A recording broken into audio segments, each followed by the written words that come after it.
Guys, mananahi tayo. Samahan niyo ako. Ayan o. Manahi tayo ng mga tastas. Tara guys. Ayan o.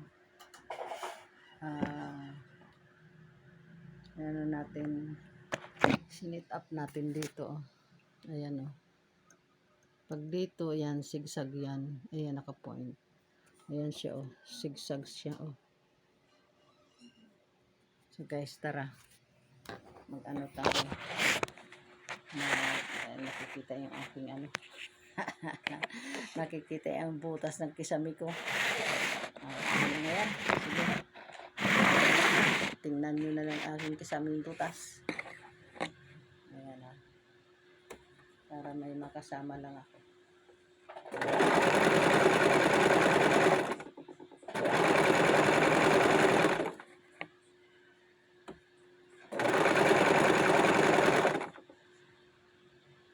Ang inyong all around.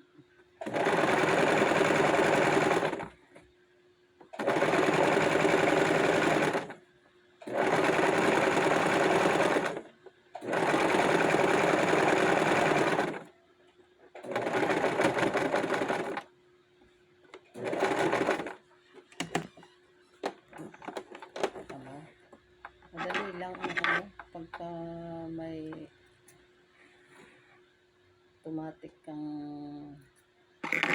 sewing machine. Madali lang siya. Yung tas-tas talagang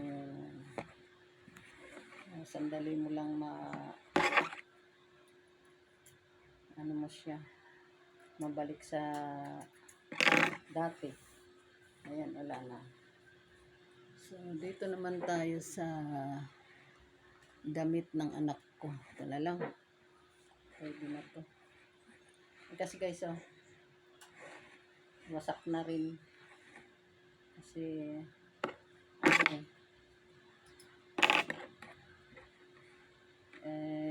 pwede na rin isuotin.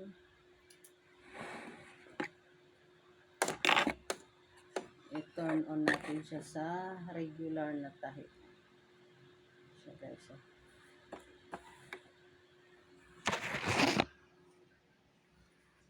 Ayan guys, oh, ilalagay natin yan sa dito. Ayan, oh. Dito siguro siya.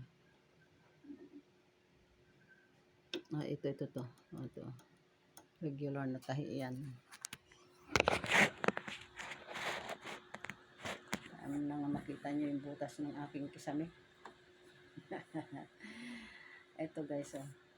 Patahiin natin ulit ito para mapakinabangan naman. Kasi kung mahayaan lang ganito,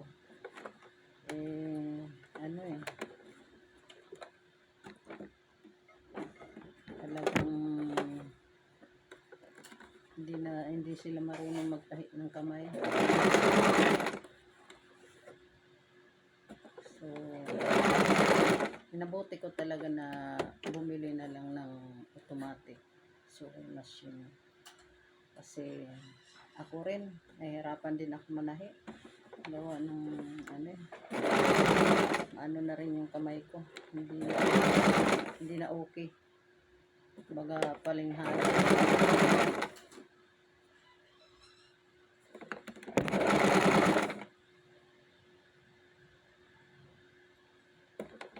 Pasensyahan nyo na yung aking kisami na butas. Butas ang kisami ng bahay ko. Ganyan talaga mga byuda. Wala nang katuwang sa buhay. Nag-iisa ang anak. May pamilya na rin. Kaya ito tayo. Test na lang. Sanay naman tayo sa nakatira nga kami sa bahay kubo nung araw na pagka bumagyo nilalagyan namin ng support na kawayan.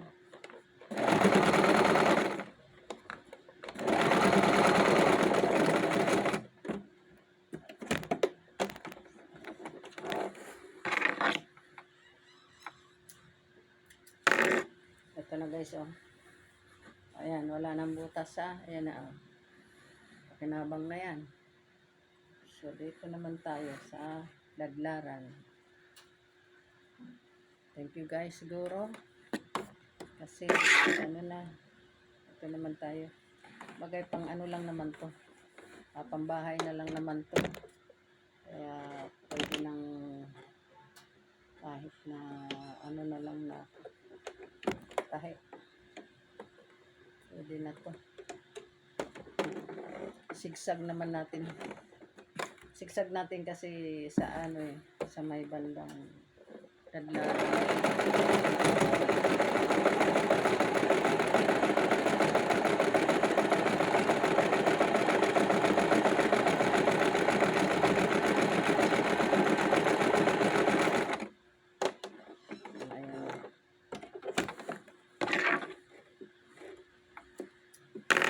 Ayan guys, so sinigsag natin. Ay, mukhang mapurol na yung aking ano, karayom ah. Salamat guys sa panonood.